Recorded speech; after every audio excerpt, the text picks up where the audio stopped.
Bien, la idea ahora es presentarles un poquito más a detalle esta propuesta de reglamento. Siempre es bueno recalcarles de que se trata todavía de propuestas.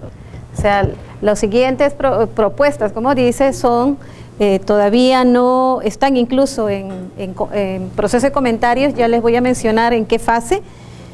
Si bien se cerró, hay una parte de suplemento que incluso voy a aprovechar después de presentar esto, de mostrarle un resumen de aquellos elementos que han salido en revisión. Entonces, si bien ahí está con el nombre más corto de inocuidad de productos de agrícolas frescos, hay que tener en cuenta que se trata de la producción, de la cosecha, del empaque y del almacenamiento de productos agrícolas frescos para consumo humano.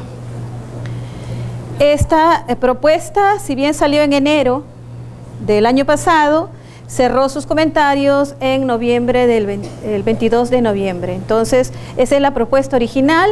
Aquí voy a hacer un mix, comentarles sobre esa propuesta original y resaltarle algunos de los elementos que sí están, nuevamente se ha abierto un periodo de comentarios compartiéndonos FDA unas nuevas propuestas al respecto, precisamente por la cantidad de comentarios que hubo acerca de ciertos puntos. ¿Cuál es el enfoque? Esto es muy importante también, es el enfoque. El enfoque es microbiológico. Entonces, muchos de los que trabajan con productos frescos, aquí, quienes están trabajando con productos frescos o están vinculados con productos frescos en esta sala, ahí, entonces, mucho se ha conocido, o ustedes conocen lo que aquello que trabajan en el campo como buenas prácticas agrícolas. Ok, entonces esto vendría a ser básicamente las buenas prácticas agrícolas que algunos de ustedes ya han estado trabajando o que conocen porque está vinculado a la parte de producción primaria, pero adicionalmente, como está el tema del empaque y del almacenamiento, también está involucrando una parte de lo que conocemos como buenas prácticas de manufactura, pero a nivel de empaque y almacenamiento. Entonces, pero con este enfoque, el enfoque es microbiológico. Esto no significa que FDA no le muestre interés a los otros peligros respecto a la parte química, por ejemplo. Lo que sucede es que esto está siendo abordado por otras regulaciones. Entonces, en este caso particular, todo ese mundo de BPA que ustedes conocen, hay que restarle el resto de peligros para enfocarnos con el tema microbiológico. Aquí el enfoque es microbiológico. Algo muy importante y que también FDA siempre ha señalado en los elementos es basado en aspectos científicos, basado en el tema de riesgos. Y obviamente para ello se requiere conocer el histórico, cuál ha sido el comportamiento, cómo han sido los brotes a través del tiempo, cuáles son los productos que están asociados, y esos productos asociados, cuáles han sido los patógenos que han estado asociados a esos brotes que han resultado incluso de impacto, no solo a nivel doméstico, sino que han podido provenir también del extranjero. Entonces, esta evaluación de riesgos cualitativa, que incluso está en la página web de FDA y ustedes pueden acceder a ella, pues nos hace mención a esto. Es una evaluación de riesgos cualitativa, nos mencionan fuentes de información, como el tema de brotes, algunos de estos Marcos les habló temprano, aquellos que apadrinaron prácticamente toda esta ley de FISMA. También tiene que ver el tema de resultados que se dan a nivel de la vigilancia. Depende también de las características del producto, incluso de los canales de comercialización, porque obviamente es muy diferente si está transportado de forma terrestre, aérea o incluso marítimo, ¿no? Entonces, hay una base de datos que hace referencia a FDA respecto a un periodo del 96 al 2010, donde se señalan 131 brotes notificados que se referían a productos tanto nacionales e importados, y miren ustedes la serie de hospitalizaciones, la serie de personas enfermas e incluso que condujo a la muerte, ¿no? Entonces son elementos de base a través del cual surgen estas nuevas propuestas o disposiciones sobre inocuidad de productos frescos. Miren, estos son los patógenos asociados en relación a esos brotes de ese periodo. Entonces, los patógenos asociados básicamente, bacterias, parásitos, virus, ¿no? Como los que está apareciendo aquí. En la serie del periodo de comentarios, en muchos comentarios, algunos manifestaban por qué hacerlo tan extensivo a productos agrícolas frescos, por qué hacerlo tan extensivo y por qué no haberle dedicado de manera particular estas disposiciones para aquellos alimentos que solamente estaban asociados con brotes. ¿Por qué tenía que incorporar a la maracuyá, a la piña, a la sandía? ¿Por qué si probablemente los productos donde hubo problema fue el melón, fueron los cebollines, el jalapeño, el tomate, etcétera? ¿Por qué hacerlo tan extensivo? Yo presento aquí alguna información relacionada con esta... No sé qué pasó. ¿Se desactivó algo? Sí, no sé si es el puntero. Sucede que no quiere pasar. Se quiso. Debe ser algo del programa. Ok. El puntero es el del centro. Sí. Ajá. Ok. Precisamente en relación a esa cantidad de comentarios, FDA ilustra a través de estos datos ahí analizados cómo de un año a otro o de un periodo a otro aparecen nuevos alimentos que pueden estar asociados con algún tipo de brote. Y esto obviamente también responde a una dinámica del comercio internacional, a otros productos ingresando en el mercado, a otros países exportadores incorporándose en el proceso, nuevas empresas, más demanda, etcétera. Obviamente hay una serie de aspectos que están muy vinculados en términos de demanda y consumo. Entonces, fíjense ustedes, por ejemplo, en este periodo, entre el 99 aparece un nuevo producto asociado con algún brote, en este caso el mango. En el 2001 entran las almendras y las uvas verdes, por eso de que las almendras o también las nueces ingresan en el ámbito de aplicación de esta propuesta de reglamento. Entonces, para evitar, y como no se puede, como quien dice, los datos del pasado a veces son malos predictores del futuro.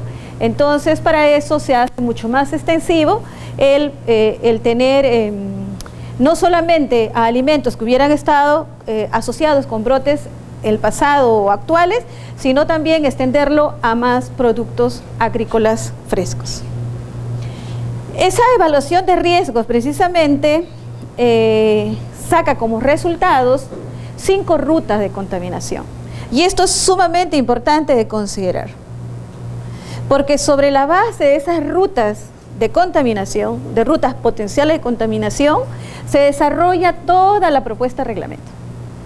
O sea, vamos a encontrar disposiciones relacionadas a poder controlar o mitigar, digamos así, los posibles riesgos a nivel del agua de uso agrícola, a nivel de enmiendas del suelo, a nivel de los animales domésticos y silvestres, a nivel de la salud y higiene de los trabajadores, equipos y edificios. Son 5 rutas claramente identificadas y obviamente también aparece uno sexto, si se puede llamar así, al tema de los germinados. Entonces, esta es una ruta específica, muy particular, que señala a la semilla como una vía adicional de la contaminación de los germinados. Bueno, acá todavía aparecía como brotes, pero vamos a decir germinados para no confundirlo con las etas, digamos así. Entonces, sobre esas 5 rutas de contaminación. Pero para todos aquellos que ya han trabajado con buenas prácticas agrícolas, esto no es nada diferente probablemente a los elementos que ya han venido trabajando. Incluso para todos aquellos que tienen GAP, de repente trabajado con certificaciones privadas, seguramente esto le parece algo familiar. Aun cuando la categorización de las disposiciones resulta ser un poco diferente, porque aquí se está enfocando en las rutas de contaminación. En la medida que la evaluación de riesgo dijo, estas son las rutas a través de las cuales puede ser una vía de cómo un patógeno puede entrar a contaminar en una cadena de alimentos. ¿Dónde? Desde la producción primaria, también en el empaque o también en el almacenamiento. Entonces, muy importante esto. ¿Qué productos están considerados? Los productos que están considerados son los productos agrícolas crudos. Entonces, si uno se guía de sus iniciales por sus siglas en inglés, le estaríamos llamando los RAC. Entonces, mejor los conocemos así como RAC. Es más fácil que SACODA, pero nos va a ayudar porque entre hoy y mañana vamos a estar hablando mucho de los RAC. Entonces, aquí aparece una lista. No obstante, cuando uno entra a la propuesta de reglamento, van a encontrar una lista más amplia. Aquí solamente para efectos de una diapositiva de PowerPoint, pues han incorporado algunos de ellos. No obstante, la misma propuesta de reglamento les está indicando de que no es o sea, si hay algún otro producto que no aparece ahí, no significa que no esté. Simplemente hay que hacer el análisis que corresponda, saber si efectivamente es crudo o si se va a consumir cocido, ¿no? Entonces, en principio, la propuesta nos está señalando almendras. Ya vimos que había de un año a otro que ese había sido un producto donde se había mostrado un brote. Están las manzanas, las peras, aguacate, moras, menta, orégano, perejil, melón. Si se dan cuenta, también estas hierbas frescas, las hierbas culinarias o como las llaman, espinaca, apio. O sea, si notan aquí, pues algunos ya han estado asociados con problemas alimentarios y otros seguramente que no. También consideren que están los hongos frescos y también los germinados. Entonces, hasta ahí tenemos todo el grupo donde estarían considerados o donde entra la norma. ¿Dónde no aplica? ¿Dónde no aplica? No aplica productos que rara vez se consumen crudos. Obviamente, por eso está basado en riesgo. O sea, si son productos que definitivamente van a cocinarse, el riesgo es diferente y no les podríamos estar exigiendo lo mismo, ¿no? Entonces, esto es importante. También si una finca, una granja, y sobre eso vamos a conversar un poquito más respecto a qué es una finca, una granja, pues es una locación, es una instalación, se dice que es un facility, que tanto produce. También puede haber cosecha, se almacena y se empaca o se almacena productos. Pero si estos productos son consumidos, es para consumo personal, en la finca no entra, tampoco cubre esto. Producto que no es RAC, o sea que no sea producto agrícola fresco crudo, tampoco entra.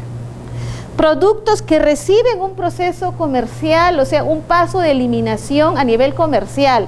Por ejemplo, un tomate que va a ser utilizado como pasta, o en ese sentido, pues ese tomate que no va a ser consumido en mesa, en fresco, pues va a sufrir una fase de eliminación, porque en la misma preparación va a entrar un tratamiento térmico. Entonces, esos productos no califican para esta propuesta.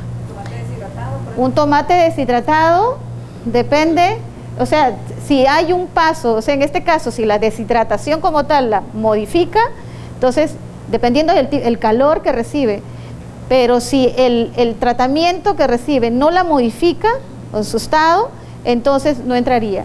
Hay una tabla que aparece en la propuesta de reglamento, que una deshidratación o simplemente la eliminación de algún elemento que no la haga comestible, no la estaría cambiando y seguiría siendo un RAC, pero habría que analizar.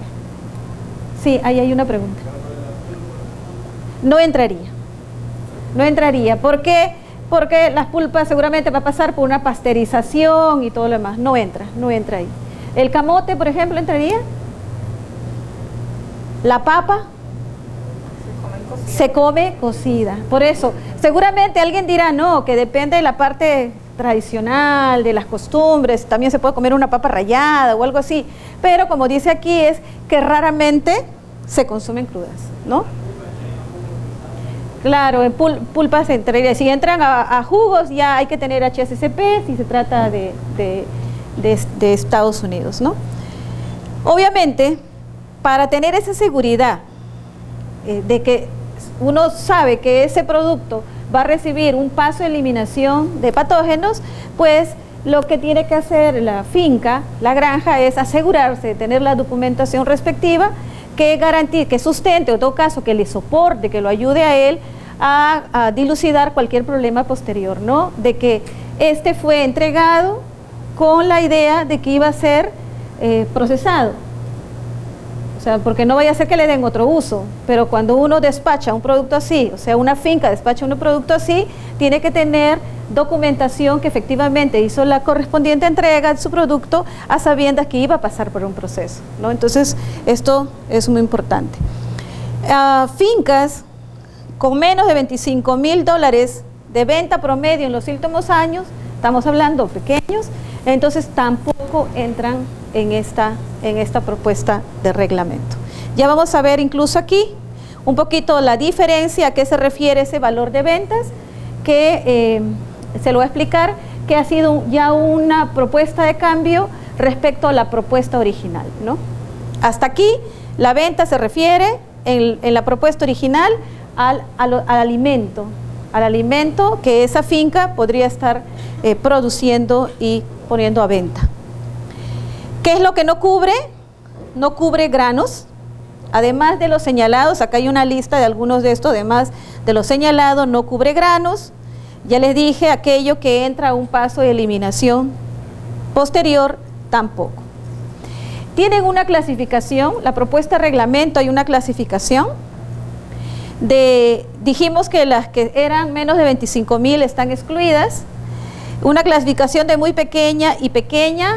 Esto es muy importante también considerarlo, porque en función a la clasificación le están brindando ciertos tiempos de cumplimiento. Esto también ha variado un poquito, ya se los voy a comentar, porque aquí le decía que el valor promedio de venta de alimento, y en el cambio, que también sigue siendo una propuesta y está para comentarios, ya no se refiere al alimento como tal, que puede ser en general, sino se refiere al producto agrícola, ¿no? Perdón. Hay unas exenciones calificadas, o sea, si hay una ¿qué granjas o qué fincas tienen exenciones calificadas? ¿Qué quiere decir esto? Que del 100% de las disposiciones, probablemente estas le vamos a dar más tiempo, estas van a tener un cumplimiento diferente. Ese tipo de exenciones solo se dan a granjas que tienen menos de $500,000 en venta anuales en los últimos 3 años, promedio en los últimos 3 años. Pero ¿qué lo hace calificarse?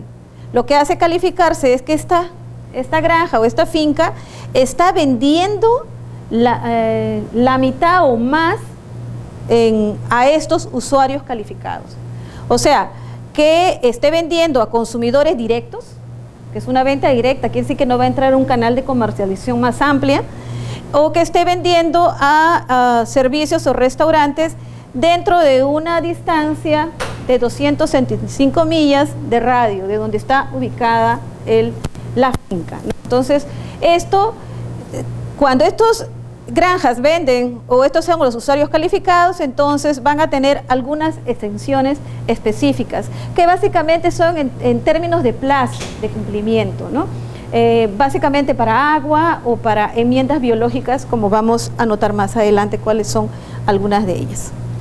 Entonces, vayamos a los aspectos relevantes.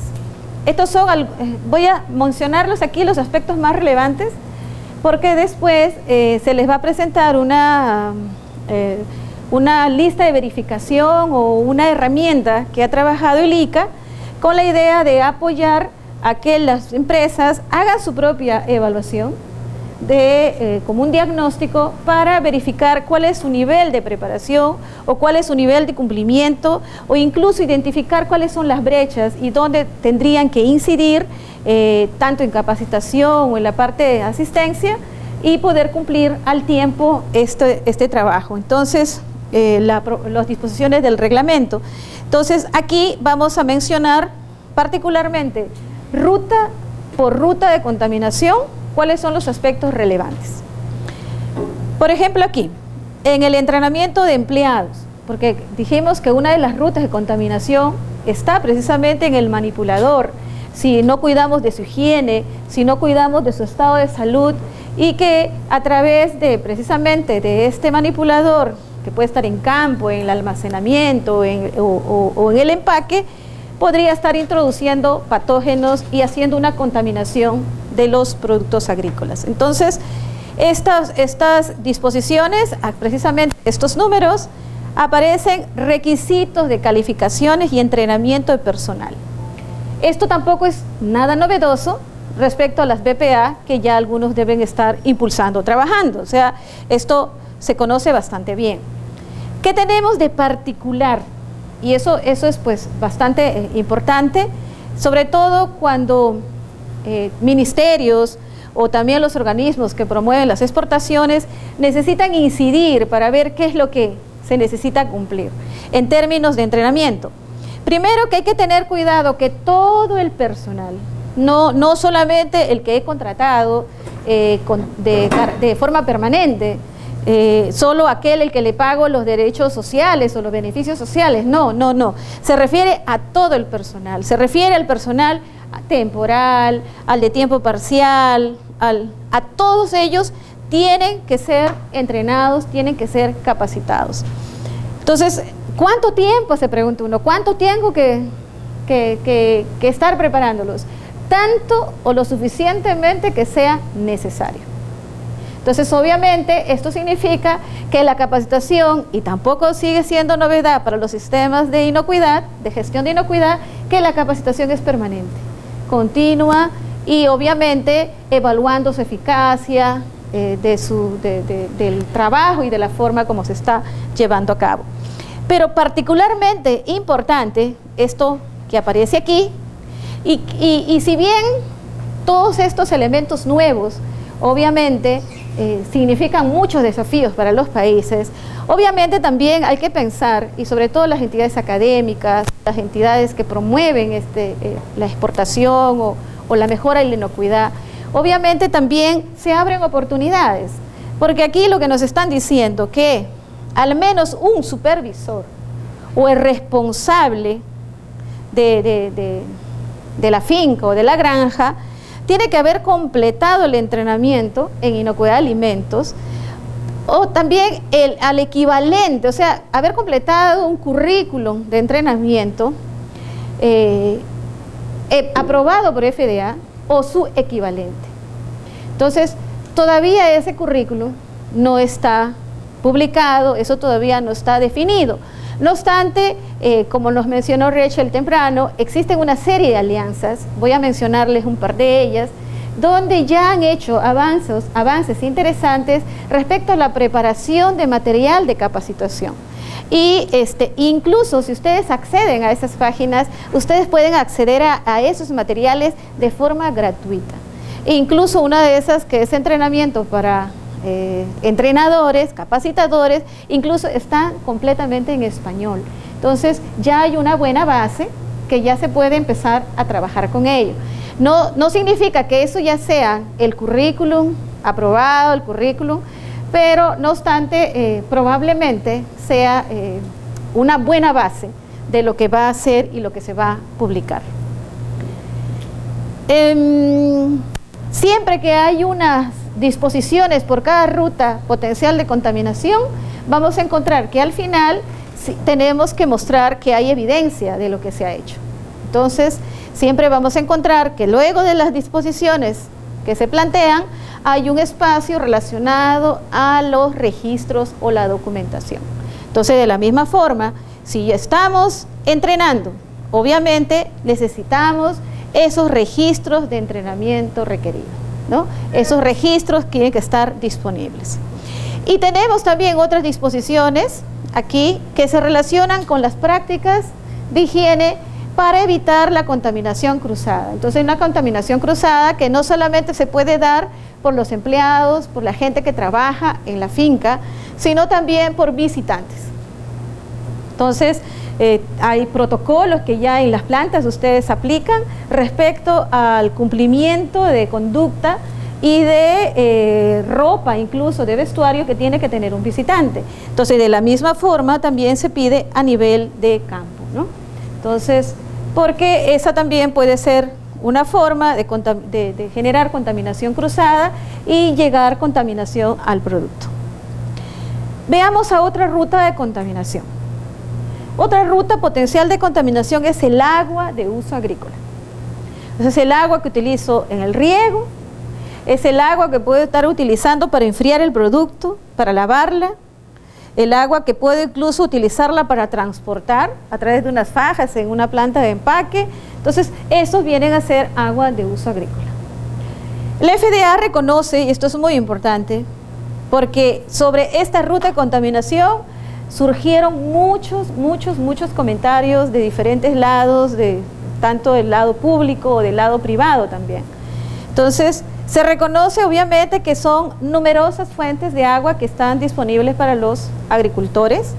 Pueden ser subterráneas, como los pozos, pueden ser también superficiales, como estanques, ríos, incluso agua municipal. Pero también se reconoce que el uso que le pueda dar al suelo y al agua allá arriba, y acá tengo mi finca abajo, entonces en esta finca tal vez yo no pueda tener el control de lo que suceda allá arriba.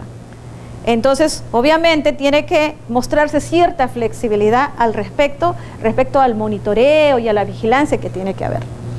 Y también mucho depende, o sea, cómo y cuándo yo aplico el agua, depende también del tipo de producto que se está cultivando. O sea, si yo hago, por ejemplo, un cultivo hidropónico, probablemente el agua que yo utilice no entre en contacto con el producto, tal vez, depende. O si yo tengo mangos o aguacate, tal vez el agua no tenga que tener en contacto con la fruta, sino está pasando por ciertos surcos. Entonces, es muy diferente al cultivo tal vez de espinaca. Bueno, en fin, lo que se está diciendo que no podemos poner una regla completamente para todos ellos sin tomar en cuenta pues cómo estoy usando esa agua. Sí, para irrigar, incluso para otro tipo de operaciones. Entonces, ¿cuáles son las disposiciones? En general, lo que nos dice FISMA a través de esta propuesta de reglamento es que el agua de uso agrícola sí debe ser de una calidad sanitaria para su uso. Entonces, yo no le estoy diciendo, tiene que ser agua potable para todo. No. Tampoco está diciendo FDA, hay que hacer análisis microbiológico para todas las aguas. Creo que ahí ha habido hasta un poco de error cuando se ha hecho algo de difusión al respecto. No lo está haciendo así. Ahora vamos a ver un poquito más a detalle. Pero así como hay que asegurarse precisamente que esa agua tenga una calidad sanitaria para su uso, ahí nos van a dar algunos elementos sobre eso. También hay una serie de provisiones respecto al cuidado que hay que tener en el campo. ¿Cómo están esas fuentes de agua? ¿Están cercadas? ¿Están vigiladas? ¿Qué cuidados estoy teniendo sobre los sistemas de distribución? Etcétera. Entonces, aquí tenemos todo este conjunto de disposiciones al respecto. ¿Qué pasa si el agua de uso agrícola no tiene la calidad sanitaria? Y debería tener una calidad adecuada respecto al uso. Entonces hay que tratarla. Lo que les está dando la disposición, hay que tratarla. Ahora vamos a ver cómo para cuáles son.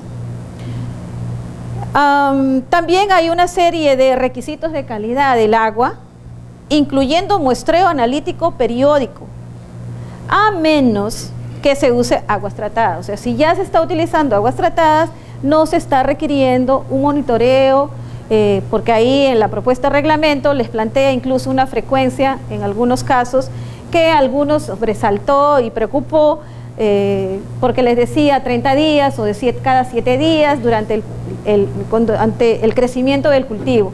Pero aquí hay que tener un poco de cuidado y yo voy a mencionarles en los casos donde sí se estaba exigiendo. Y como les decía, respecto a la otra ruta de contaminación, después se hacen los registros, o sea, se requiere registros y documentos de apoyo. O sea, he tratado el agua, estoy haciendo los muestreos, estoy haciendo los ensayos, estoy haciendo las acciones correctivas, sí, pero hay que dejar evidencia escrita de que efectivamente lo estoy haciendo. Entonces aquí, y creo que, disculpen, creo que se ve bastante pequeño para algunos y no lo van a poder anotar. Por ejemplo, aquí les está diciendo, si el agua es obtenida de un sistema o fuente público de agua y si tiene toda la documentación ya, porque está entrando seguramente por la red, entonces lo que les está indicando es que no requiere análisis. Pero igual, vamos a ir por acá. Si se usa el agua, o sea, si el agua realmente yo lo estoy utilizando para hacer hielo, o es el agua del hielo, y esa agua sí va a entrar en contacto con el producto, con la verdura, entonces aquí les está pidiendo unos análisis. Igual aquí también, si esta agua no es tratada, si esta agua no viene de la red, también se le está pidiendo un tipo de análisis. Obviamente aquí está a nivel del cultivo. Por ejemplo, aquí, cuando nos está diciendo que ya está entrando en contacto con la fruta y verdura durante o después de la cosecha, por ejemplo, el agua no puede contener niveles detectables de coligenérica en 100 mililitros. Eso es lo que les está diciendo. Las frecuencias de los ensayos son los que han variado. O sea, eso en las provisiones nuevas, que son realmente propuestas también y está sujeta a comentarios, es lo que ha variado, o sea, la frecuencia se ha reducido. Entonces, vamos. Todo esto lo van a tener, no se preocupen. Creo que otra vez eché a perder esto. Le das el clic de avanzada. Veamos otra ruta de contaminación, si no me equivoco.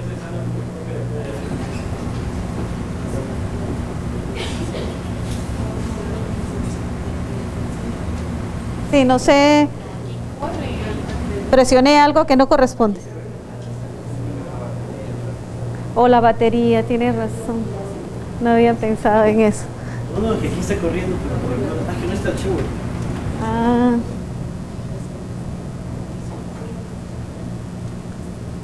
Ya. Ahora, oh, ya. Creo que lo estás sacando del archivo.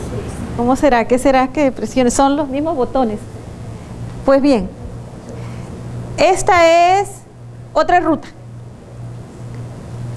Enmiendas biológicas. Realmente, luego de las visitas, porque con Marcos hemos hecho una serie de visitas ya en diferentes países, diferentes tipos, incluso de agricultura, tanto en Honduras como de Guatemala, y lo que hemos notado, que por lo general en las visitas realizadas a fincas, ya el uso de estiércol sin tratar no se está usando, o cada vez hay un menor uso, al menos aquellos que están vinculados para la exportación. No sé si eso ocurre por aquí, no sé si alguien nos puede comentar al respecto. ¿Cómo está siendo el uso aquí para productos frescos respecto al uso del estiércol no tratado? Cuéntenos.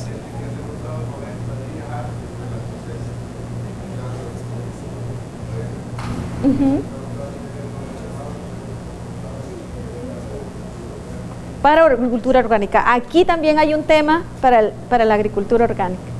Entonces, quiere decir que todavía se está usando. Estiércol sin tratar todavía se utiliza aquí. No como... qué bueno que lo señala. ¿Eso es como una regulación nacional? Ok, pues aquí también nos está indicando la FDA esto, ¿no? Bueno, aparte que prohíbe usar desechos de origen humano en productos incluidos en la propuesta, y nos hace una excepción de ciertos biosólidos depurados que cumplan con ciertos requisitos. Entonces, en esta sección nos habla de algunos requisitos sobre las enmiendas biológicas de suelo. Obviamente aquí la mayor cantidad de comentarios ha sido básicamente al periodo, lo que acaba de decir él, 90 días, son 120 días, la FDA había propuesto para el estiércol, para el abono no tratado, un tiempo mínimo de 9 meses, eso ya se retiró, esa primera propuesta ya la retiraron. Vamos a ver incluso al final de esto algunos elementos de la nueva propuesta. Y también lo señala requisitos para el tratamiento de enmiendas biológicas, tanto que puede ser con procesos químicos o físicos, métodos de compostaje validados y sobre todo el cumplimiento de estándares microbiológicos al respecto. Entonces, todo esto lo vamos a encontrar en estas secciones de la propuesta de reglamento. Les mencionaba que los puntos más comentados estaban a nivel de los intervalos mínimos de aplicación, o sea, de la aplicación respecto a la cosecha del producto. Y al final, como les decía, siempre se está requiriendo registros, documentación, ¿no? Incluso, no solamente se trata del tiempo de aplicación, sino también del dónde almaceno estos productos. Puedo seguramente haber logrado un buen compostaje con el calor alcanzado durante el proceso de compost, seguramente he eliminado patógenos y he logrado el tiempo completo de madurez, etcétera. No obstante, lo que se nota en algunas fincas es que no los guardan adecuadamente. Entonces, o no les ponen techo, o si le ponen techo, igual pueden entrar plagas y nuevamente volverlo a recontaminar, ¿no?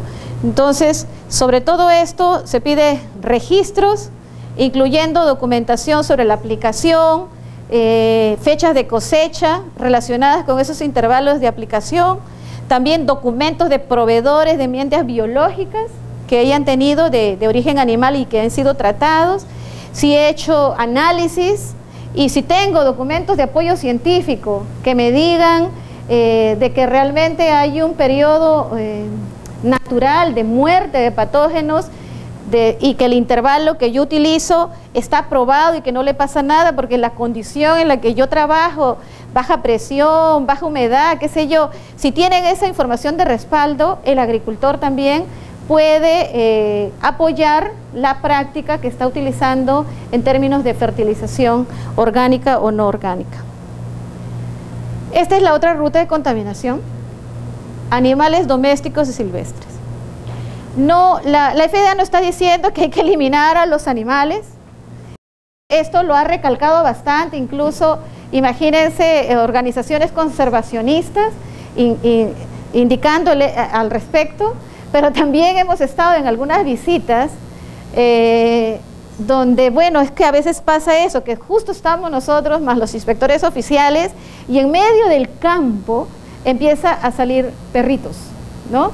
Y entonces, y obviamente el dueño nos dice, todos estos días no han aparecido estos perros y justo hoy día aparecen esos perros.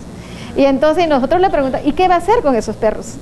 Entonces dijo, bueno, pajarito o perros, apenas vamos a esperar que los inspectores se retiren y nosotros los vamos a eliminar. Entonces, obviamente, no es eso lo que está buscando esta propuesta de reglamento. Entonces, por eso que incluso se hacen las aclaraciones que correspondan.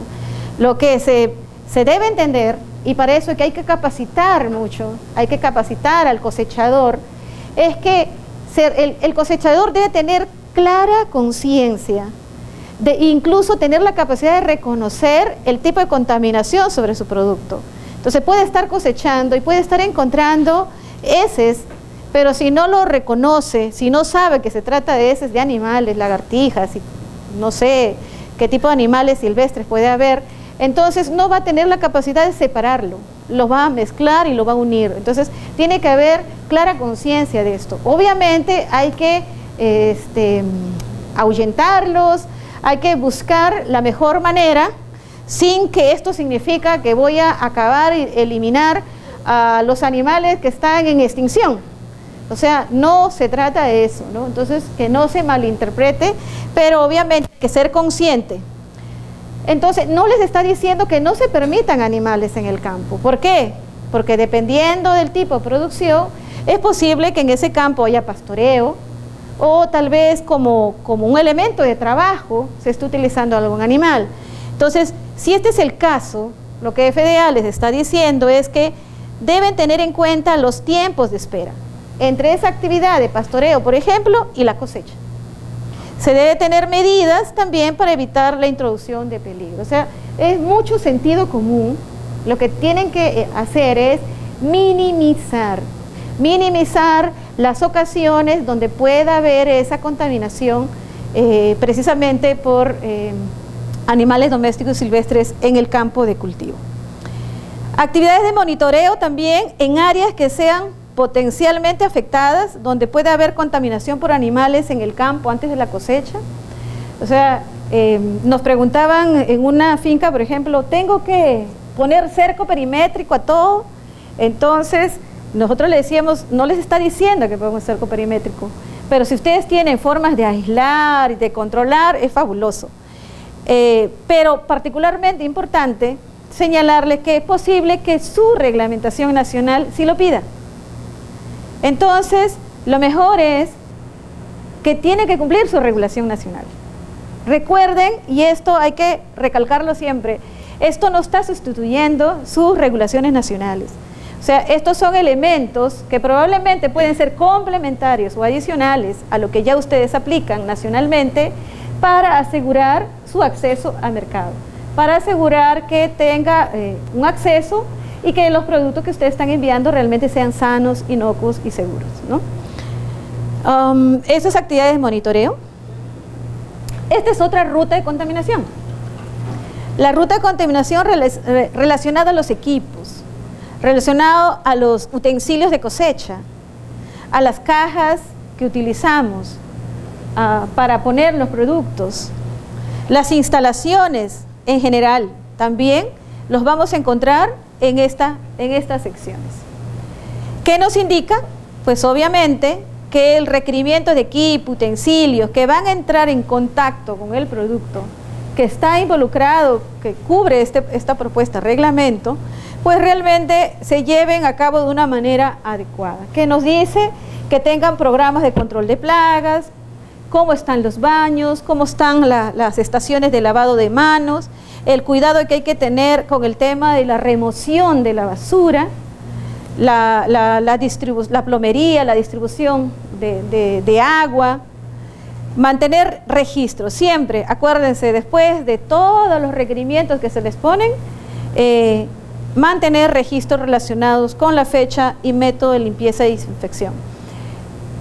Estos puntos en la herramienta de evaluación lo van a encontrar detalladito en una tabla Excel que se les va a compartir y ustedes van a anotar y obviamente y ahí van a poder poner con una escala del 1 al 5 el qué nivel de cumplimiento está. El top es el 5 y ustedes van a poder marcar si efectivamente lo están cumpliendo. O sea, es una herramienta que los ayuda a autoevaluarse o diagnosticarse y también puede ayudar al organismo oficial a ver y acompañarlos qué tanto están en términos de cumplimiento. Les mencionaba que había una sexta específica ruta potencial de contaminación, pero específicamente es para los germinados, ¿no? Y les mencioné, y en el caso que les estaba explicando Marcos temprano, obviamente se resaltaba la semilla, ¿no?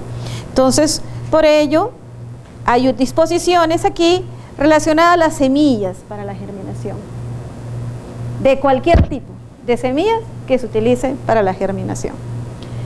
Entonces, hay medidas en producción que deben tomarse en cuenta también en cosecha, en empaque, y almacenamiento de esos productos germinados.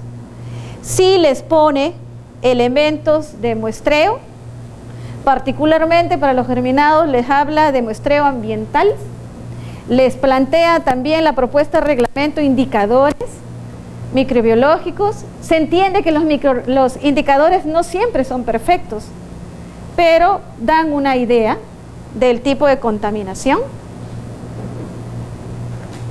Y también mantener registros. Y la FDA en su momento, cuando la propuesta original salió en enero, obviamente invitó y promovió incluso el que hicieran comentarios al respecto. Perdón, variaciones. ¿Qué significan variaciones? Con esta sección la FDA está reconociendo que obviamente hay diferentes formas de producción, diferentes productos, tecnologías, métodos que difícilmente están estandarizados y obviamente que pueden presentar riesgos diferentes y que también puede aplicarse medidas de control que son diferentes a los que tal vez esté planteando en la propuesta de reglamento de la FDA. Entonces, con esta sección la FDA les está dando la oportunidad que cualquier estado o país extranjero pueda pedir a la FDA que le de algunas o todas las disposiciones que ahí están presentes en la propuesta de reglamento, si lo consideran necesario en vista de las condiciones de cultivo locales. O sea, si analizado el caso, ustedes consideran que esta práctica que le están proponiendo aquí, ustedes lo resuelven de otra manera, debidamente justificado, entonces pueden proponer esa variación ante la FDA. Obviamente tiene que haber todo un proceso y tiene que haber una respuesta al respecto, ¿no? Siempre que esas prácticas, bajo la variación que ustedes estuvieran proponiendo, tendrían que asegurar el mismo nivel de protección pública. O sea, es como decir, ¿cuál es la práctica alternativa que ustedes proponen a aquello que no pueden cumplir o que dicen que no deben cumplir porque ustedes tienen otro tipo de condiciones locales o formas de producción?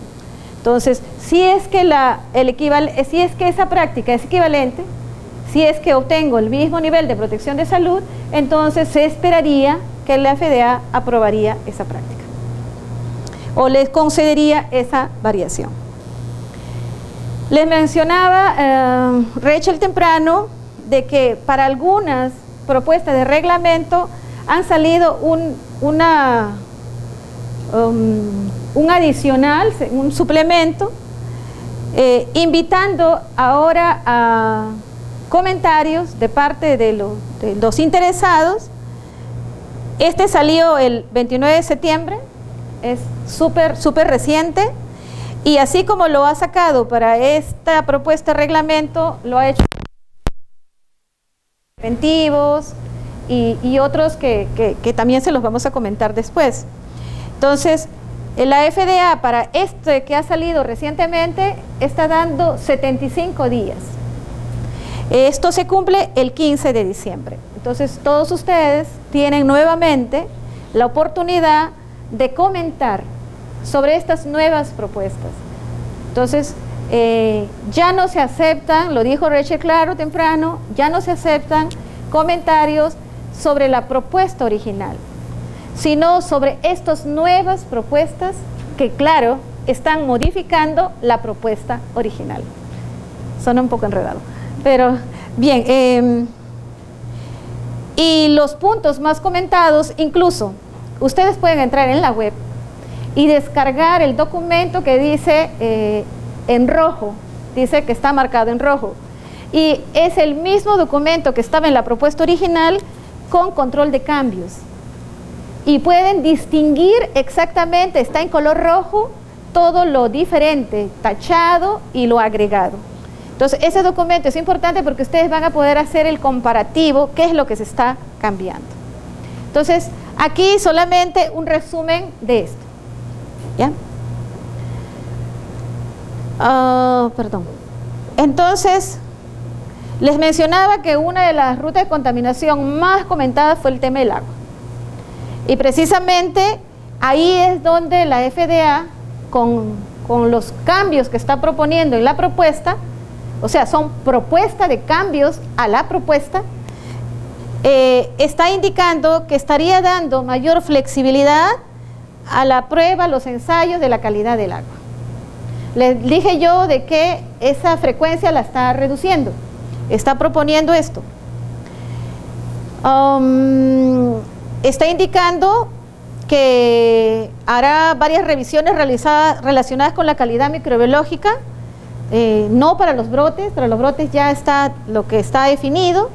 Estaría actualizando la norma para incorporar datos de respaldo, básicamente de la EPA, de agua de uso recreativo.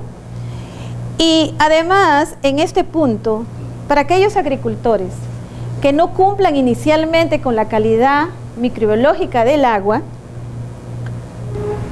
les está indicando que podrían tener otros medios para cumplir.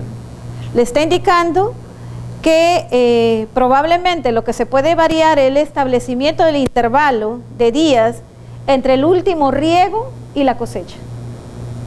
¿Por qué? Porque con esto está aceptando que obviamente, y eso también con mucho argumento técnico al respecto, pues que hay muerte también de patógenos durante ese periodo, una muerte natural de patógenos durante ese periodo, del último riego, del agua que no hubiera podido cumplir con la calidad microbiológica hasta la cosecha. Y obviamente siempre justificado, ¿no? Siempre que encuentren la información técnica, la información científica, o que ustedes mismos a través de su monitoreo puedan justificar que efectivamente, haciendo uso tal vez de ese intervalo, están garantizando que aun cuando el agua que hayan utilizado tal vez no esté cumpliendo con la calidad microbiológica que les estaba indicando, entonces que el producto no por eso está perdiendo su inocuidad. También nos señala el reconocimiento de que fuentes de agua tienen diferentes niveles de riesgo de contaminación. Esta FDA está proponiendo un método escalonado y más enfocado a realización de pruebas de fuente de agua sin tratar. Y incluso está proponiendo la disminución de la frecuencia de esos análisis del agua en función de la fuente, dependiendo si es agua superficial o subterránea, y también en función de resultados de pruebas anteriores. Entonces, ahí hay una mayor flexibilidad. Los invito a que ustedes con más detalle analicen. Esto está hasta el 15 de diciembre, entonces vale la pena todos aquellos que consideren están involucrados o sus productos que están siendo exportados están cubiertos por esta propuesta de reglamento, vayan a la página web y lo puedan analizar con más detalle. Perdón. Esta es otra ruta de contaminación. Cuando se hablaba de las enmiendas biológicas, también la FDA lo que está indicando que se requiere estudios más detallados de la estrategia sobre la aplicación de estiércol. Para eso FDA ya propone retirar, porque en la propuesta original les había dicho que 9 meses como mínimo para aquellas enmiendas biológicas de origen animal sin tratar, incluso para el estiércol sin tratar, en ese periodo de la aplicación y la cosecha.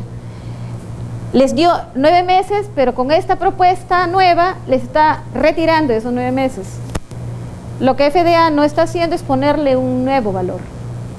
FDA se está reservando esta decisión, pues considera que todavía requiere hacer evaluaciones de riesgo, un mayor trabajo con USDA al respecto. O sea, si bien elimina esos 9 meses, no les está indicando qué tiempo va a ser al respecto. También FDA indica que no tiene intención de plantear objeciones a los agricultores que ya cumplan los programas de producción orgánica. Por ejemplo, para USDA exige el intervalo de 120 días entre la aplicación de estiércol sin tratar y de 90 días a cultivos que no lo están. Entonces, al respecto, FDA no está colocando ninguna objeción sobre esos valores. Y también había uno una disposición que decía 45 días después de la aplicación del compost, pero FDA lo está eliminando. No obstante, al estar eliminándolos, como les mencioné, tampoco es que les está proponiendo algo diferente. Lo que está invitando es que obviamente se requieren más estudios e invita a que hagan comentarios sobre esa nueva propuesta. Está planteando incluso la definición de farm, la definición de qué es finca. Esto es muy importante porque aquí también depende, mi empresa está cubierta por esa propuesta de reglamento o no. Entonces, habíamos dicho de que estaban exentas aquellos que tenían un promedio anual de ventas en los 3 últimos años de 25 o menos. Pero les mencionaba que ese se refería a las ventas de alimento en general, venta de alimento. Lo que FDA dice ahora, no es la venta general de todos los alimentos, no. Solo se van a referir a la venta de los productos agrícolas frescos. Entonces ya ahí obviamente les da un espacio interesante. O sea, con esto está cambiando. Cambios en las definiciones de empresa muy pequeña y empresa pequeña, porque obviamente de aquí dependen las exenciones. Y lo mismo, se está refiriendo a esto mismo, que antes se referían a la venta de alimentos, ahora se refieren a los productos agrícolas frescos, se refieren al producto agrícola fresco. Se estaría revisando la definición de granja, como les mencioné. ¿Y por qué? Porque inicialmente se estaba entendiendo, obviamente, si esta es una propuesta de reglamento para los que producen, cosechan, empacan y almacenan, pero todos que pueden venir de un solo dueño.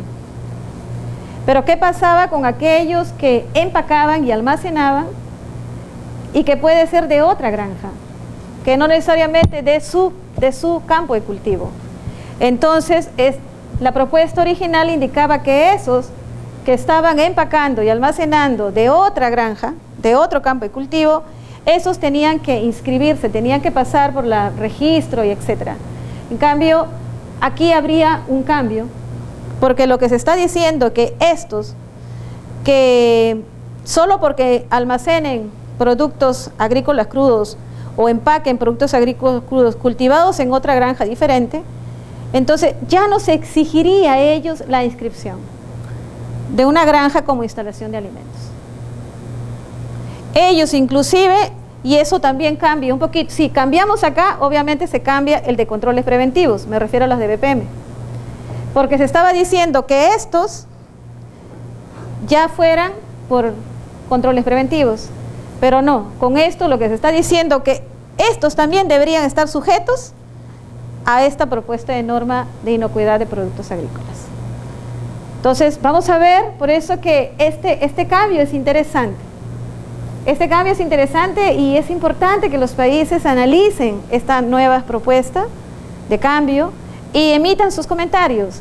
Ustedes analicen a quienes están involucrados en su aplicación o las entidades públicas que velan por sus productores, que analicen y si consideran que esto es más razonable, que esto realmente está mucho mejor, porque estaría ordenando más esta actividad, entonces ustedes podrían comentar y compartirlo.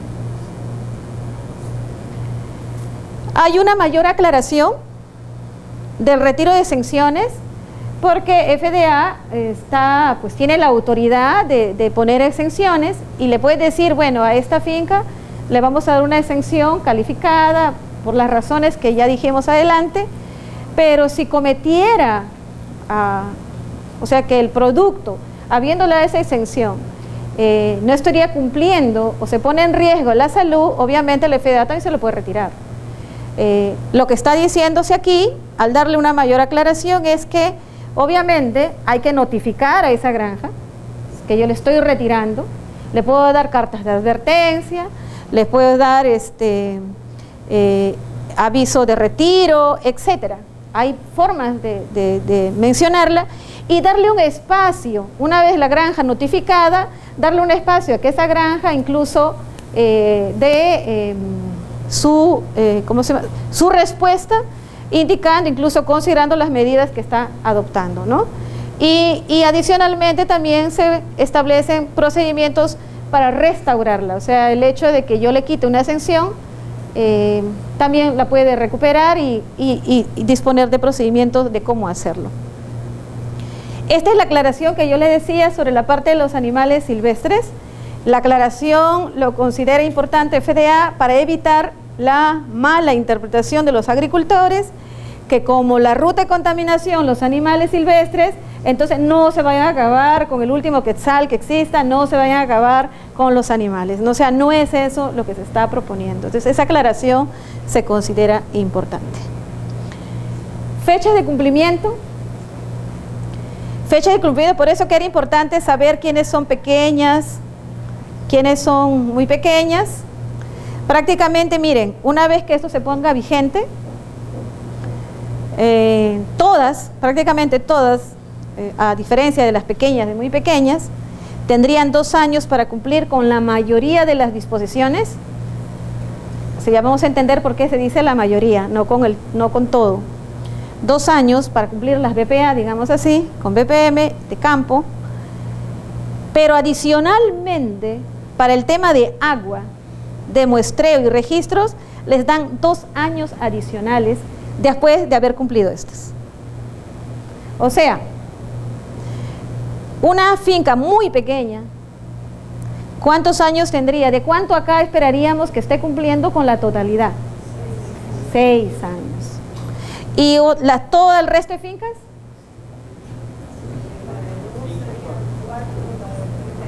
La de pequeña sería 5 y esta sería 4. O sea, este es un enfoque interesante también. O sea, vimos nosotros un enfoque microbiológico. Vemos también un tema de riesgos, enfocado en riesgos, no a todos. Por eso que es complicado. Por eso que el no decir a rajatabla, no, todos me hacen ensayo microbiológico. No, dependiendo de la fuente de agua, dependiendo si cubre el producto o con la superficie de contacto del alimento, depende. ¿En qué? Eso es riesgo, basado en riesgo. Y también aquí un tercer término, la flexibilidad, escalonado, lo cual a veces en nuestros países lamentablemente no lo distinguimos. Cuando se da un reglamento, a veces no se evalúan este tipo de situaciones y lo que vamos a sentir después es la dificultad en su cumplimiento. Obviamente, una vez definido plazos, pues también hay que hacer el esfuerzo que durante todo ese tiempo del plazo se esté avanzando para que se cumpla. De lo contrario, esperamos el último día que se acabe el plazo y pedimos extensiones, ¿no? Entonces, aquí hay otro enfoque, el tema de cumplimiento escalonado. Y en función de capacidades, porque se está hablando y clasificando las muy pequeñas y el resto, digamos, ¿no? ¿Qué más tenemos aquí? Bueno, aquí vamos a hacer un poquito de repaso y de algunas herramientas de información que hay que los ayuden a trabajar ahí. Todos aquellos que han trabajado y tienen trabajo con BPA, por ejemplo, Edwin por ahí, entonces esto lo conocen bastante bien. Entonces vamos a ver que hay información sumamente interesante que ustedes pueden disponer de ella entrando a la web, dentro de la misma FDA o las organizaciones que tienen alianza incluso con FDA. Entonces vimos obviamente las buenas prácticas agrícolas, como así las llamamos, que ahora para FISMA es la inoculación de productos agrícolas, obviamente una serie de rutas de contaminación, ¿no es cierto? En el suelo, la enmienda biológica, el agua, en este caso el riego por goteo, obviamente ahí tenemos una serie de posibilidades a través del cual un patógeno podría estar ingresando al producto. Esta es una lista de las BPA genéricas y si nos damos cuenta no varían mucho respecto a las rutas de contaminación, así es como lo hemos estado estudiando hasta ahora. Y obviamente separábamos la BPA solamente de campo y a esa la llamamos BPA, y a todo lo que era la empacadora nosotros estamos llamándole BPM de frutas y verduras. Por favor, la idea es no confundirlos. Lo que pasa es de que esto es la forma acostumbrada, como los países han estado desarrollando incluso sus propias regulaciones, pero cuando decimos inocuidad de productos agrícolas, nos estamos refiriendo a ese conjunto de ambos, ¿no? Tanto de las BPA o las BPM de empaque y almacenamiento. Eso significa que igual hay que cuidar, y también en la inocuidad de productos agrícolas lo dice así, evitar la contaminación cruzada en las instalaciones, ¿no? Es lo que trabajamos en BPM respecto a las disposiciones de dónde están nuestros equipos, respecto a la disposición de ciertas instalaciones, dónde estamos ubicando los baños, cuál es el desplazamiento de nuestros manipuladores, cuál es la ruta de desplazamiento de ellos, que no estén generando contaminación cruzada. O sea, esto es completamente válido, solamente este es un repaso. Se hablaba de que, bueno, no está la lista todavía de productos de alto riesgo, y seguramente esos productos de alto riesgo pues van a meritar una atención particular. Aquí hay algunos que hemos tomado acá con Marcos de un estudio realizado como para ver cuáles podrían ser esos alimentos potencialmente peligrosos. Por ejemplo, en el caso del tomate, un tomate que no hay, ¿cómo se llama? Que considerando sus características físico-químicas, pH bajo de 4,6, una actividad de agua 0,99, pues obviamente un producto rico en agua, producto hidratado, entonces se podría considerar un alimento potencialmente peligroso y obviamente también lo hemos visto asociado a varios brotes.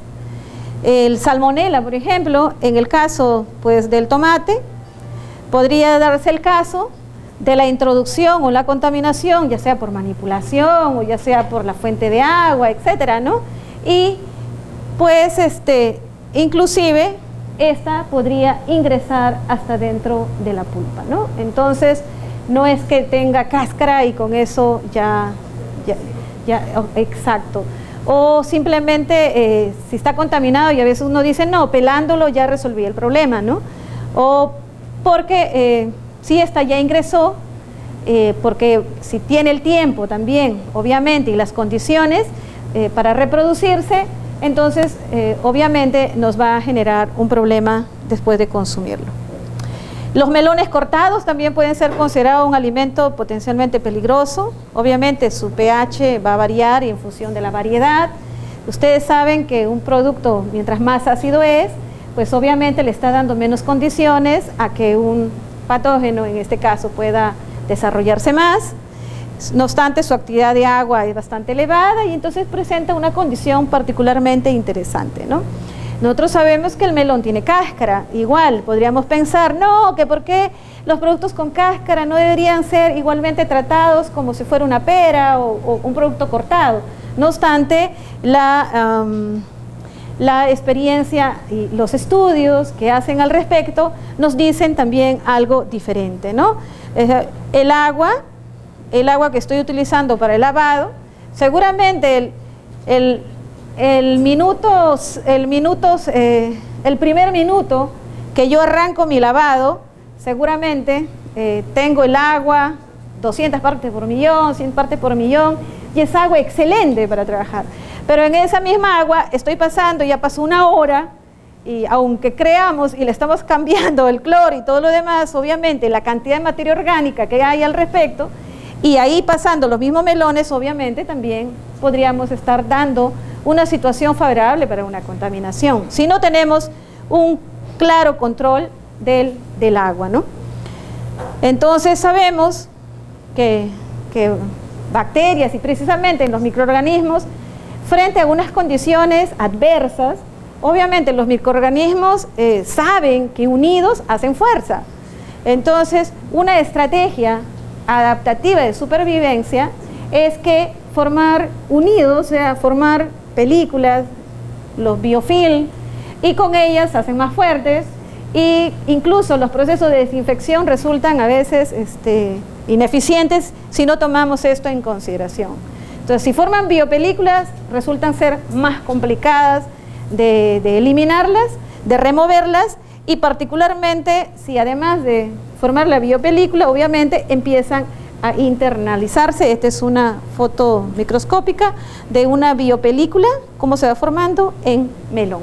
Ustedes pueden entrar incluso en la web, buscar y van a encontrar esta información del Journal of Science.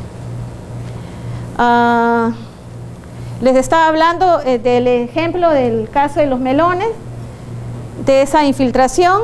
O sea, una prueba, por ejemplo, como esta, donde se somete a un colorante, los melones, obviamente esto va a depender también del tiempo, de la concentración y del tiempo que nosotros sometamos a esto, pero en pruebas de esta naturaleza, si se dan cuenta, y sobre todo si hay unas partes con lesiones o problemas físicos, entonces podríamos estar incluso favoreciendo la infiltración.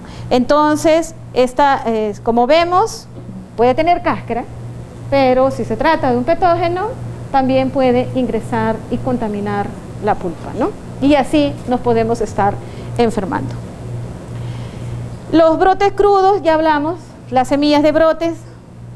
Miren, a esta actividad de agua también, Marcos les comentó ya bastante sobre esto, y pues es bastante soporte también hay al respecto para indicar que puede ser considerado un alimento potencialmente peligroso.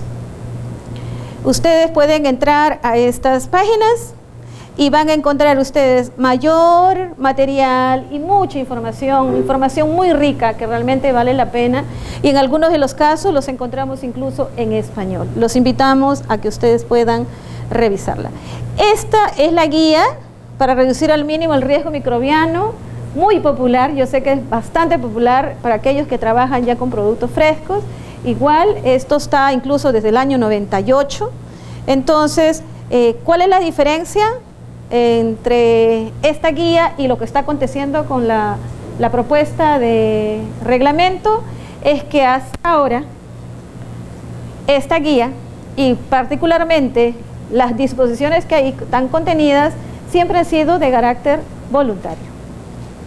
Siempre han sido recomendatorias, es una guía, es una ayuda para la industria, pero ahora la gran diferencia es que esto ya planteado desde el 98, ahora 2014 y seguramente el 2015, seguramente gran parte de ellas ya se estará haciendo obligatoria y bajo los elementos considerados en el reglamento cuando salga en su publicación final, ¿no? Esa es la gran diferencia. O sea, ¿se acuerdan cuando el 98, el 2000 decíamos, pero es recomendatorio? Pero algunos indicaban, si esto empieza recomendatorio, no tardarán años, 5, ¿cuánto pasó? Menos de 10, para que ya empiecen gran parte de sus disposiciones a convertirse en obligatorio. Esta la encontramos en español, ustedes pueden entrar ahí y revisarlo con más detalle. Y van a ver que gran parte de los elementos que aquí ya se les compartieron están precisamente en esa guía. En resumen, esa guía, si se dan cuenta ustedes, miren, dice agua, estiércol, enmiendas biológicas, higiene, instalaciones. ¿A qué suena? Son las buenas prácticas agrícolas. Es las rutas de contaminación de la propuesta de reglamento. Por esto es uno de los documentos base a través del cual se ha sostenido la elaboración, obviamente mucha más investigación también e información que existe. O sea, no es nuevo. La inocuidad, la propuesta de inocuidad de los productos agrícolas frescos no nos agarra desprevenidos a los países, no es nuevo.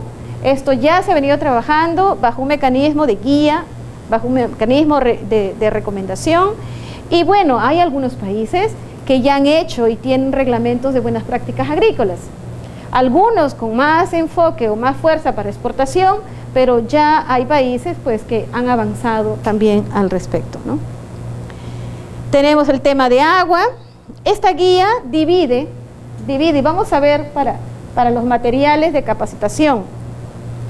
Esta guía divide a cada ruta de contaminación, les explica por ser guía.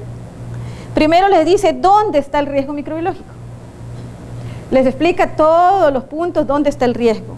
Después les plantea el control de los posibles peligros, para después terminar incluso con documentación.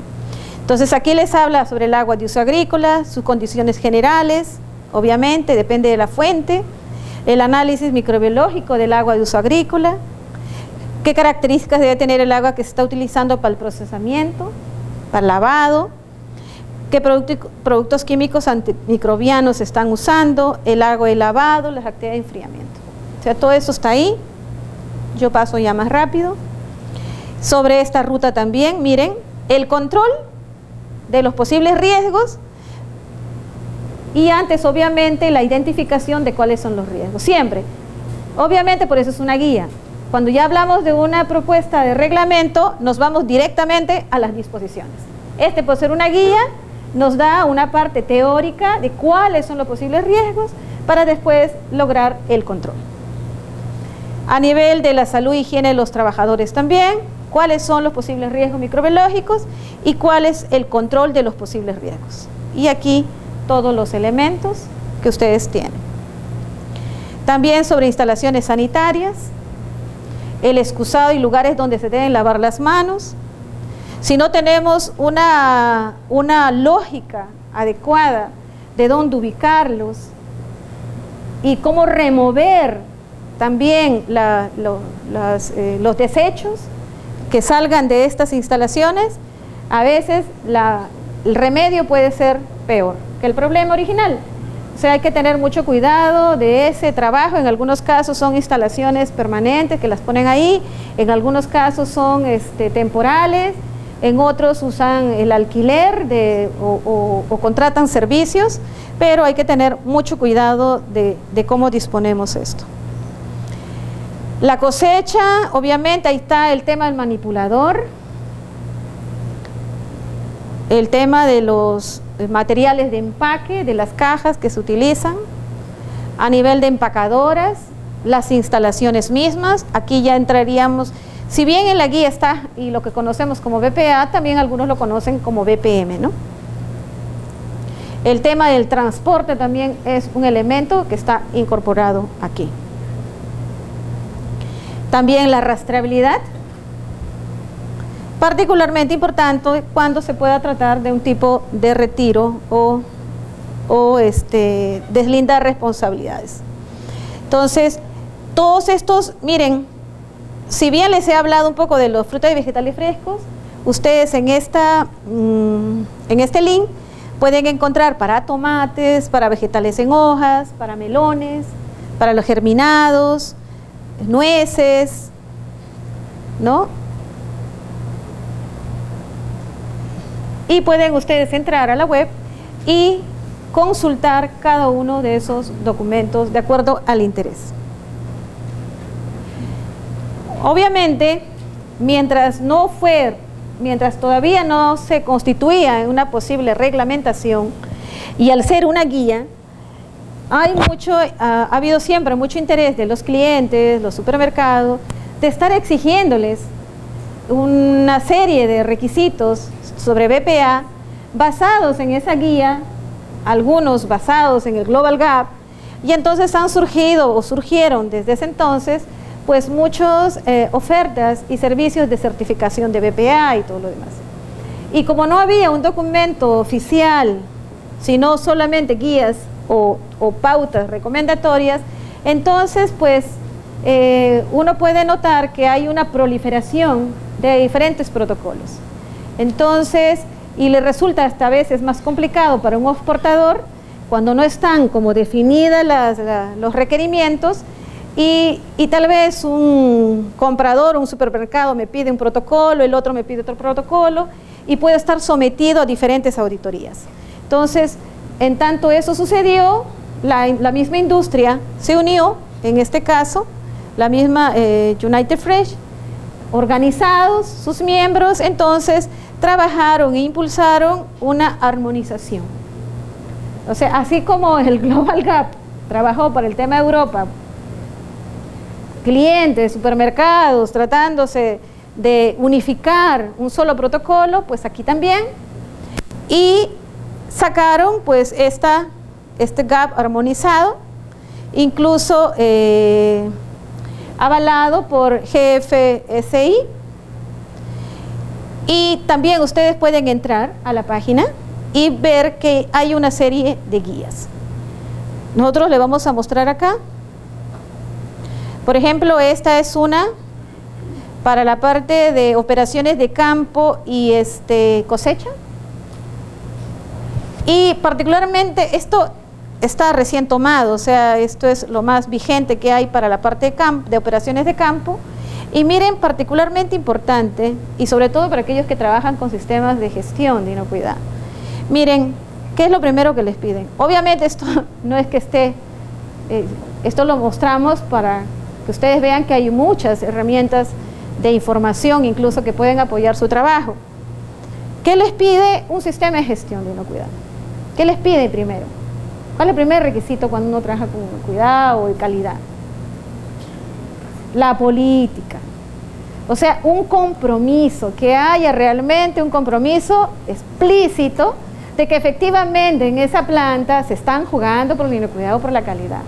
Y aquí, a través de estamos hablando, este es el checklist de ese GAP armonizado. Aquí les está diciendo eso, que debe expresarse efectivamente una política. Porque realmente la filosofía de vida, la visión del jefe, del gerente, del empresario, esa visión es la que se traslada a la hora del trabajo en una planta. Ustedes ven una planta sucia, desordenada y todo lo demás. ¿Qué es lo que se está reflejando? Se está reflejando de los niveles de dirección. Planta sucia, gerente sucio, dueño sucio o algo así. Porque esa es la expresión. La planta es la expresión. El proceso es la expresión de cómo se está conduciendo y cómo están liderando la gestión de la inocuidad en esa instalación. Pero adicionalmente, miren, también les piden plan de inocuidad. Estamos hablando de fresco. Estamos hablando de producto fresco. Y ya les piden plan de inocuidad. En la propuesta del FDA, la propuesta de reglamento, reconoce la importancia de un plan de inocuidad, pero no lo pide, salvo para los productos germinados. Pero no lo pide para la propuesta de reglamento para el resto de productos. Entonces, obviamente se reconoce que esto es importante, ustedes lo pueden hacer, pero no lo sientan que es una obligación de parte de la propuesta de reglamento. Aquí tenemos otra que se refiere ya a las operaciones de post cosecha. Y también vemos política y también tenemos todo el plan de inocuidad o la evaluación de los peligros.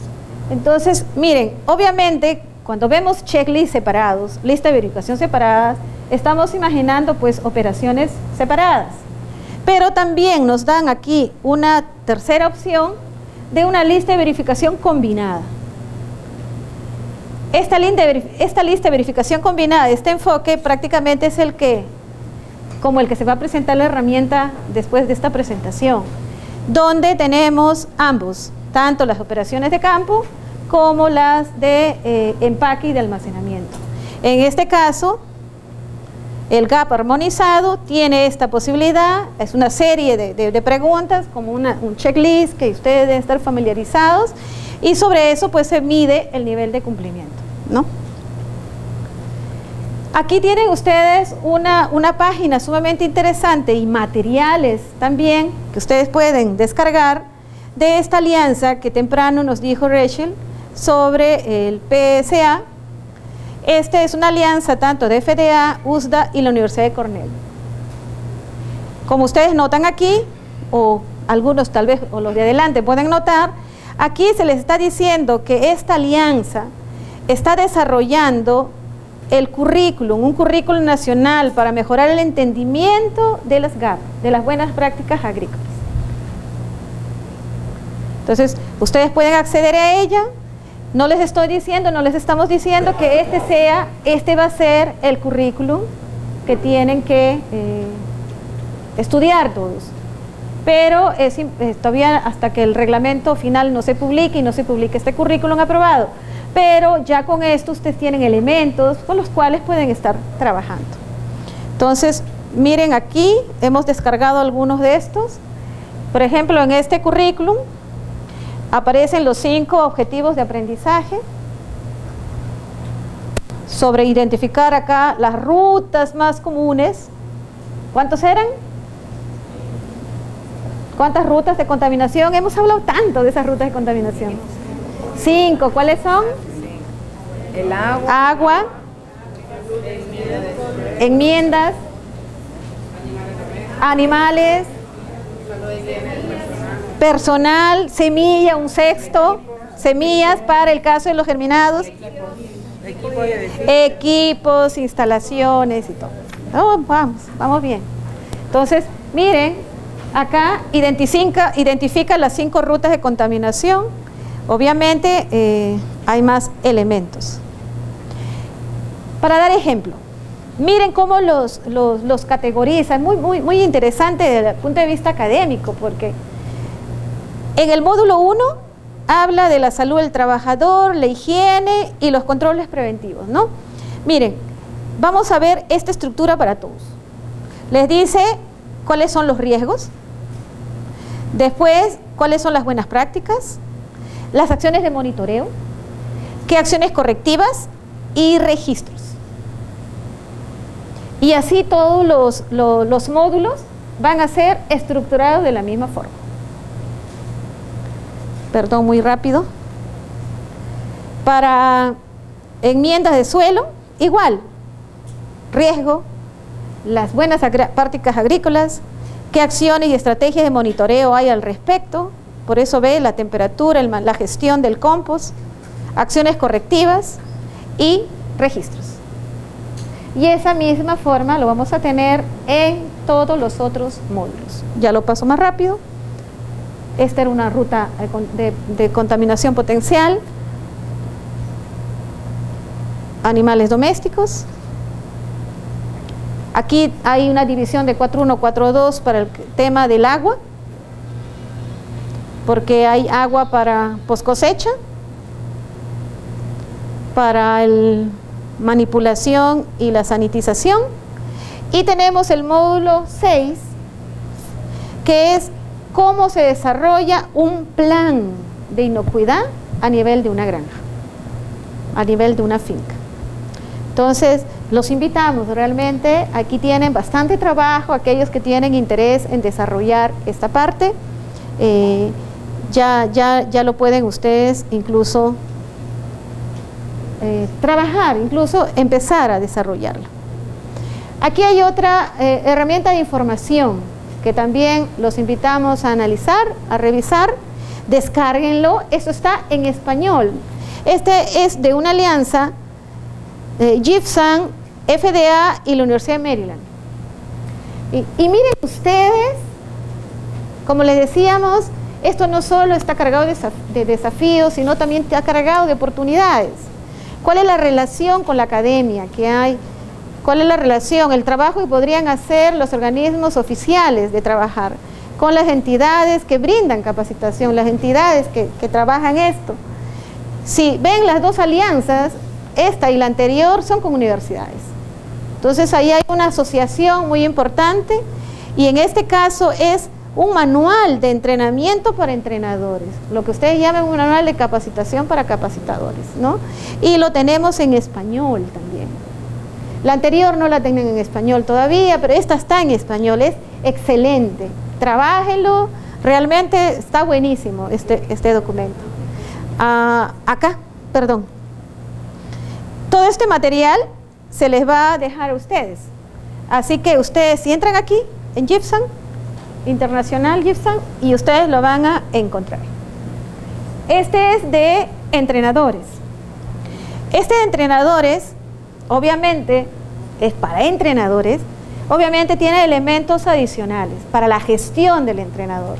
O sea, ¿qué necesitamos de un entrenador? El entrenador tiene que saber por qué se tiene que hacer una capacitación, conocer más sobre los riesgos, inocuidad de las frutas y hortalizas, para la seguridad del consumidor, sobre el comercio, etc. Entonces hay unos 4 módulos para esta primera parte, esta sección. Para las buenas prácticas como tal, miren, nuevamente repetimos estos que son las rutas de contaminación. Entonces, por eso la propuesta de reglamento salió del aire. Ha tenido una base muy fuerte de trabajo años previos, ¿no? Entonces, esta es la sección 3, tiene las buenas, está llamada como buenas prácticas de manufactura. Está el tema ya del enfriamiento, después del, todo es post cosecha, empaque, almacenamiento, ¿no? Tenemos incluso aquí, aun cuando la propuesta de reglamento no toca el tema peligro químico, porque su enfoque es microbiológico, este manual pues es más completo porque también tiene este elemento y también hay elementos de calidad, atributos de calidad, y termina incluso esta sección 5 con la utilización del análisis de peligro, o sea los principios de HACCP, para desarrollar BPA y BPM. Desarrollando un curso de capacitación efectivo, cómo prepararlo, cómo se debe evaluar un curso para notar si ha sido efectivo, regulación, el conocimiento de más sobre el sistema de seguridad en Estados Unidos, en tema de food safety, investigando, aquí aparecen unos brotes de enfermedades, algunos de los cuales les comentó Marcos, ahí está toda la historia, vale la pena que lo repasen, son como casos chiquitos que sirven mucho para cuando uno capacita. E incluso hay una sección adicional relacionado con ejemplos, desarrollo de casos prácticos que a ustedes les va a servir. Bueno, muchas gracias en esta oportunidad.